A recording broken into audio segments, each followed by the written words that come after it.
ٹھیک ہے، اگر کسی کا بنانا ضروری ہو تو اللہ میاں کو جس نے بنایا ہے اس کو کس نے بنایا ہے،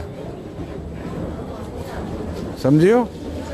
اور اگر کہو کہ اس کو کسی اور نے بنایا ہے تو جس اور نے اس کو بنایا ہے اس کو کس نے بنایا ہے؟ پھر یہ سوال تو ختم ہی نہیں ہوگا۔ اس لیے کسی کو تو ہمیشہ سے ماننا پڑے گا، خواہ دنیا کو یا خدا کو، کسی ایک چیز کو تو ہمیشہ سے ماننا پڑے گا نا، کہ نہیں سمجھتے بات؟